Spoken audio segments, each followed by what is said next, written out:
Hello hi అండి. నాకు కామన్గా వచ్చే బెస్ట్ కాంప్లిమెంట్ ఏంటో చెప్పనా? నా లైఫ్లో ఎవరైనా ఇచ్చే బెస్ట్ కాంప్లిమెంట్ ఏంటంటే, నేను చిన్నప్పటి నుంచి ఇప్పటిదాకా ఈ రోజుకి కూడా అదే కాంప్లిమెంట్. మొన్న కూడా విన్నా, 2 days బ్యాక్ కూడా అదే కాంప్లిమెంట్. ఏంటంటే, నేను రెడీ అయితే అండి, మార్నింగ్ నా ఫేస్ ఎలా ఉంటుందో ఈవినింగ్ నైట్ వరకు కూడా నా ఫేస్ అలానే ఉంటుంది.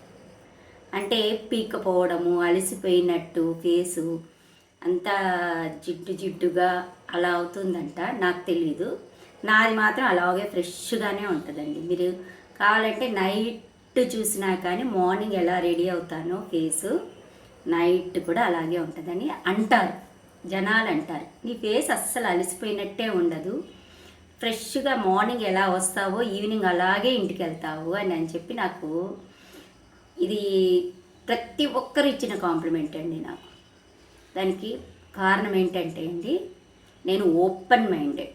నా మనసులో ఎలాంటి కుళ్ళు ఉండదు, ఎవరి మీద ఎలాంటి ద్వేషం ఉండదు. ఏది ఉన్నా అప్పటికప్పుడు తేల్చేసుకుంటా. అది నెంబర్ 1 అండి. నెంబర్ 2 వచ్చి హెల్త్ కాన్షియస్.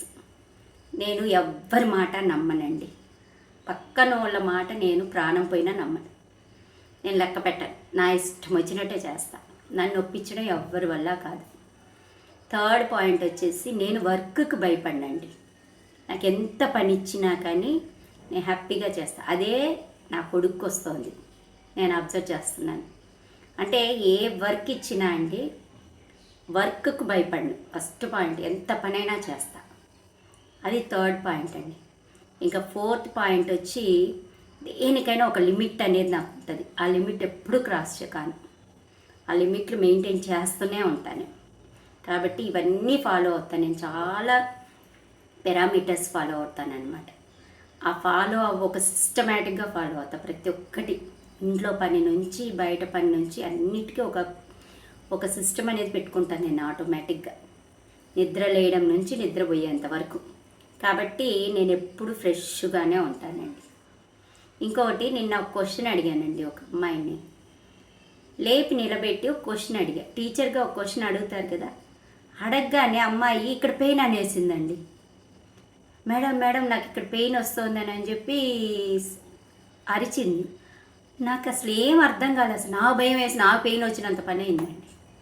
ఎందుకంటే ఈ రోజుల్లో ఎప్పుడు ఏ పెయిన్లు వస్తున్నాయో పిల్లలకు కానీ పెద్దలకు కానీ ఏమీ తెలియడం. అంటే అంత వీక్ అయిపోయారండి మనుషులు అనేవాళ్ళు. అంత సెన్సిటివ్ అనమాట. సెన్సిటివ్గా పెంచుతున్నారండి పిల్లల్ని. నాకు భయం వేసిపోయింది. నాకు అసలు అమ్మాయి అట్లా పెయిన్ అనేసరికి గబగబా అమ్మాయికి రుద్ది, అమ్మాయికి టపటపా కొట్టానండి గుండె మీద. అంటే ఇన్కేస్ ఏదన్నా హార్ట్ అటాక్ అలాంటివి ఏమన్నా వస్తే నా మీదకి వస్తుంది రా దేవుడా అని చెప్పి. మా టీచర్ల పరిస్థితి అలా ఉందండి. పిల్లల్ని అంత సెన్సిటివ్గా ఫుడ్ సరిగ్గా పెట్టకుండా, హెల్దీ ఫుడ్ పెట్టకుండా, ఏవి పడితే అవి పెట్టి మాకు టెన్షన్లు తెచ్చి మాకు ప్రాబ్లమ్స్ తెస్తున్నారండి. నిన్నైతే నేను భయపడినంత ఎవరో భయపడుండ్రు. అమ్మాయికి ఏమవుతుందో అని చెప్పి ఒక 1/2 దాకా నాకు ధైర్యం రాలేదు. ఆ తర్వాత అమ్మాయి గ్యాస్ ట్రబుల్, అంటే ఆ ఏజ్లో గ్యాస్ ట్రబుల్ ఏంటండి, గ్యాస్ ట్రబుల్, అరక్కపోవడం, రాళ్ళు కూడా తిని అరగించుకునే ఏజ్ అది. దాన్ని అంత సెన్సిటివ్ చేసేస్తే ఇంకా పెద్దయ్యాక ఏం అరుగుతుందండి, చిన్నప్పుడే అరగంది. ఏం పెంపకాలు, మాకు టెన్షన్లు పుట్టిస్తూ టీచర్లకి. వాళ్ళు స్కూల్కి వచ్చి మళ్ళీ ఇంటికి వెళ్ళేదాకా మాకు భయమేనండి. ఏ నిమిషాన వాళ్ళకి ఏ హెల్త్ ఇష్యూ వస్తుందో అని. ఒకరు కడుపు నొప్పి అంటారు, ఒకరు కాలు నొప్పి అంటారు. ఇంకా ఆడపిల్లలు అయితే ఇంక ఏవేవో నొప్పులు వస్తాయండి వాళ్ళకు.